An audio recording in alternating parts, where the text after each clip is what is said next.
A Cosan divulgou o resultado do primeiro trimestre de 2024, onde ela deu um prejuízo de 192 milhões, decepcionando parte do mercado, que esperava lucros maiores, como por exemplo o Bradesco BBI, que esperava 578 milhões de lucro. Porém, o EBITDA da empresa, que é a linha mais importante para a gente olhar, foi acima do que o mercado esperava. E a empresa também reclassificou as ações da Vale, o que deu uma confusão. A gente vê que a dívida bruta da empresa aumentou aqui 4%, que não é tanto assim em relação a um T23, mas quando a gente vai ver aqui o endividamento líquido, olha só, aumentou um salto gigante. Por quê? Porque a reclassificação das ações da Vale, que aconteceu no quarto T. Quando a gente compara em relação ao quarto T, a dívida até diminuiu 10% a dívida líquida, né? Enfim, a alavancagem da empresa então diminuiu de 2,4 no quarto T para 2,3. Então a dívida, na verdade, acabou diminuindo um pouco aqui, né? Só que se você olhar com um T, vai dar confusão ali, né? Enfim, ela está em relação sim ao 1T23 com uma dívida bruta um pouco maior, que o resultado financeiro vai pressionar um pouco. Uma empresa que está em crescimento, o que acontece? Ela vai crescer o seu EBITDA, né? Só que ainda está nessa fase de crescimento, então as margens ficam meio apertadas e o resultado financeiro bate feio. A gente viu ali a ASB3 que acontecia, né? Então, olha só, ela usa também os dividendos muito aqui, ó, para pagar o próprio endividamento da empresa que está sendo sustentável aqui, ó, nesses últimos vários trimestres aqui. Mas o EBITDA, e quando falamos de EBITDA, o esperado pelo Bradesco BBI era 25% de queda, e acontece que a Cosan caiu 16%, então caiu menos, né? E essa queda, por que aconteceu? Quando comparamos em relação ao quarto T, que também teve a queda aqui, coincidentemente também de 16%, foi por conta de não recorrente na Radar, né? Que ela teve ali uma valorização de terras que é costumeiro acontecer ao fim do ano, a gente vê até nos fundos imobiliários acontecer isso, né? Então, é natural que isso aconteça, mas é uma empresa lucrativa, a gente já vai ver. E em relação ao 1T23, que é o mais correto a gente comparar, porque é uma empresa um pouco sazonal aqui, algum dos resultados, né? Nós temos aqui um não recorrente na Raizen, né? Então fica essa base comparativa aqui injusta, porque tem não recorrente nos dois lados aqui que a gente olha. Se não fosse isso, o resultado teria crescido, porque a Rumo foi muito bem, a Move foi muito bem, a Vale acabou também tendo um crescimento de 6% indo bem, e a Compass teve essa queda de 7%, porque a Compass está aqui também numa pegada de crescimento, mas está acontecendo com ela ali foi um desaquecimento do setor industrial que ainda está começando a retomar agora, é coisa devagar, tá? Lembrando que a Compass não é bom a gente comparar contra o quarto T, porque ela tem um pouco de sazonalidade aí, né? E no resultado financeiro, o que acabou ajudando ela nesse resultado foi o desfazimento aqui da proteção ali na Vale, que ela acabou tendo este lucro, né? Mas, por outro lado, ela sofreu marcação a mercado aqui no seu, no seu resultado financeiro, que acabou atrapalhando bastante também. Então, ela teve um positivo, um negativo, mas o fato é que se ela não tivesse vendido aqui, desfeito aqui a questão na Vale, ela teria, inclusive, tido um resultado bem mais fraco, né? Aqui o resultado financeiro estaria beirando aqui, ó, o do 1T23, tá? Então, enfim, mas ela teve um resultado não recorrente positivo e um negativo. Por fim, ficou com esses 964 milhões aqui de negativo, o que pesa muito ainda assim. Bom, então até o momento na Cosan, o principal que eu gosto de olhar aqui é o EBITDA, que teria crescido se não fossem os não recorrentes, enquanto a dívida líquida, com a base comparativa do quarto T, com a reclassificação da Vale, a gente viu uma quedinha ali de dívida líquida de 10%, então isso já mostra que a empresa está no caminho certo, tá? Porém, quando a gente vai ver o lucro, além de ser uma empresa que ainda está em crescimento, vai ter muita confusão aqui, porque sempre tem algum não recorrente que normalmente é positivo, mas acaba atrapalhando a base comparativa, um setor que tem uma série de questões aqui de retorno de imposto, é bem complicado, tá? E ainda mais que ela está em crescimento e tem um resultado financeiro que pesa demais. E eu gosto de destacar também os pontos que poderiam ser piores, né? Então lembra aqui que deu 164 milhões de negativo, e se não fosse ali a questão do lucro que ela teve na Vale, poderia ter sido pior, né? Se não fosse ali o desfazimento da operação da proteção ali com a Vale. Poderia ter sido pior, poderia ter, de repente, repetido aqui um T23, embora ela também tenha sofrido marcação a mercado ali nessa dívida. Uma empresa que tem uma dívida maior tem essa exposição maior também, né? Mas o mais importante aqui é ver a equivalência patrimonial, que é o resultado das suas empresas investidas, e ele cresceu de 347 para 539, né? Então foi um saldo significativo. E aí a gente vê então a empresa no final das contas, dentro no recorrente e tudo mais, diminuindo o prejuízo de 900 milhões para 192 milhões, mas ainda assim prejuízo, né? Então, lucro ainda com uma sequência de lucros vai ser um pouco trabalhoso para a empresa chegar lá. Tem que ter paciência. O quarto T23 fica incomparável por conta ali da questão da Radar, né? Então, quarto T só dá para comparar com o quarto T, e mesmo assim essa base aqui é muito forte desse quarto T23. E agora vamos falar da Rumo, que ela teve aqui um resultado bem bacana, ela conseguiu crescer os seus resultados mesmo com a quebra da safra registrada, né? Mas ela teve aqui também um fator benéfico, que ela tinha um problema ali no T23, que foi uma questão de insegurança. Ela falou que iria trabalhar junto ali com a polícia, inclusive, para ajustar esses pontos, e foi ajustado, então já não está tendo mais esse impacto aqui negativo, que a gente pode chamar de não recorrente, né? Também tivemos a tarifa média consolidada aumentando 20% em relação ao anual, o que fez ela dar esse salto gigante no EBITDA de 43%. Então, é natural que aconteça esses reajustes de tempos em tempos, e em termos aqui de volume, ela continua crescendo porque ela segue investindo bastante. O CAPEX dela ainda é bastante pesado, né? São quase 1 bilhão em investimentos, né?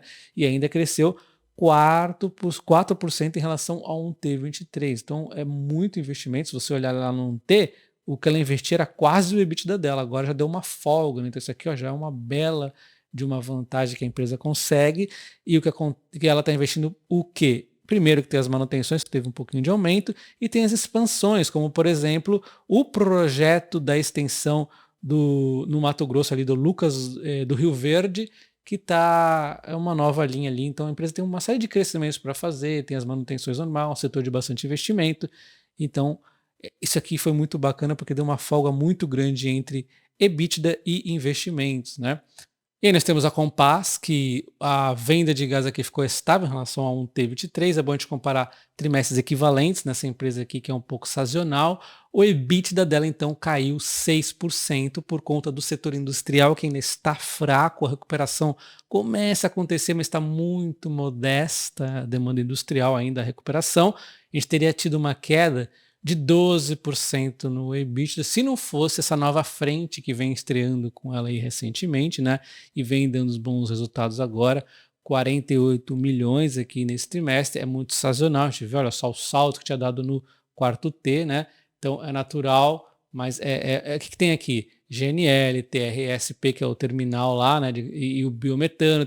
É uma frente nova aqui que ela disse que iria fazer, vem fazendo, e tem bastante crescimento ainda, inclusive a expansão da rede de manutenção da distribuidora de gás e a conclusão das obras do terminal de regasificação do GNL finalizaram no 1T23, então esse CAPEX está bastante gordo, talvez dê uma reduzida um pouco aqui, embora ela tenha mais investimentos para fazer ainda, né? É uma empresa que também está crescendo bastante, mas sem aquela dívida ficar apertando muito ela. Uma empresa que está numa situação mais confortável aqui, a Compass. Quando a gente vê a Moove, né, a Moove ela vem performando muito bem, um salto de EBITDA de 19%. Ela destaca que foi aqui estratégia comercial refletindo o melhor mix dos produtos vendidos, porque realmente ela vendeu igual, mas saltou 19% em relação ao T, e em relação ao quarto T, 21%. Foi um belo de um salto aqui, tá?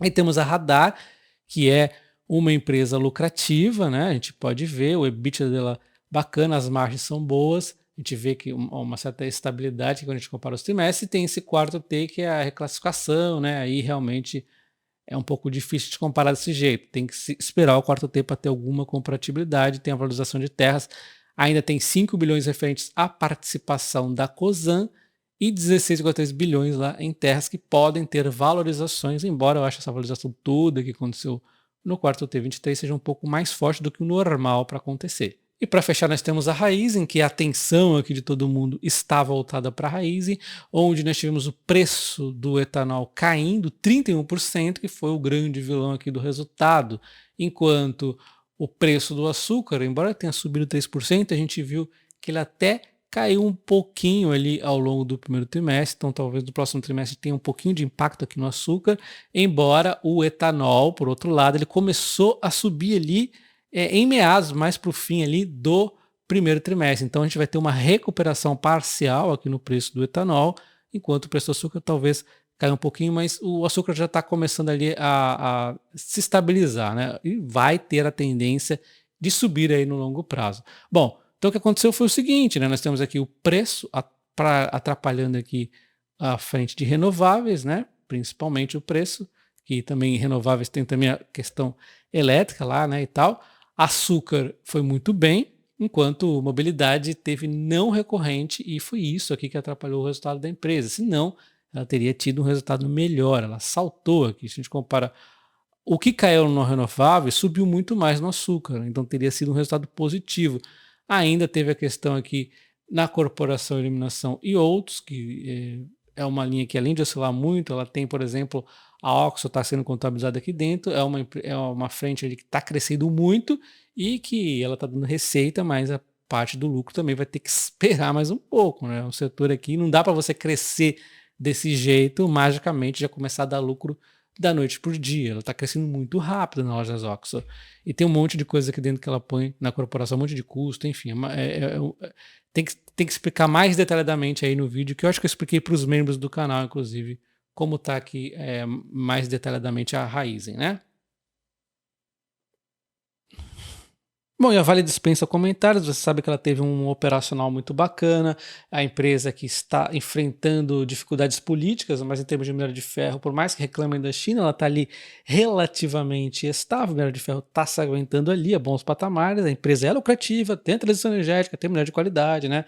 Enfim, e em relação à participação que a Cosan tem na Vale, nós tínhamos aqui aquela participação colarizada, que foi reduzindo, aquela proteção contra a queda foi reduziu mais um pouquinho neste trimestre aqui, em relação a maio, né? Zerou tudo, na verdade, e ela foi então realizando lucro. Então o que acontece? Quando as ações sobem, tudo bem, ela só vê a marcação no mercado, mas quando cai, ela realizou o lucro. É bem parecido com o que eu faço, só que eu não faço essa participação aqui, porque caso a Vale disparasse, teria uma dificuldade bem maior, eu utilizo outros tipos de proteções, mas é bem parecido como eu faço aqui com a Vale. Então eu também realizei os lucros, eu acho que a Cosan fez o certo, ela não enfrentou esta queda toda nas ações. Ó, isso aqui graças, né, à proteção que ela fez contra a queda. Inclusive, se você quer aprender a fazer esse tipo de proteção contra a queda e outras, inclusive as que eu uso, link na descrição do vídeo nos comentários fixados, o meu curso de opções. Aí eu te ensino esse tipo de proteção, outras proteções, além do dividendo sintético aqui com as ações, tá?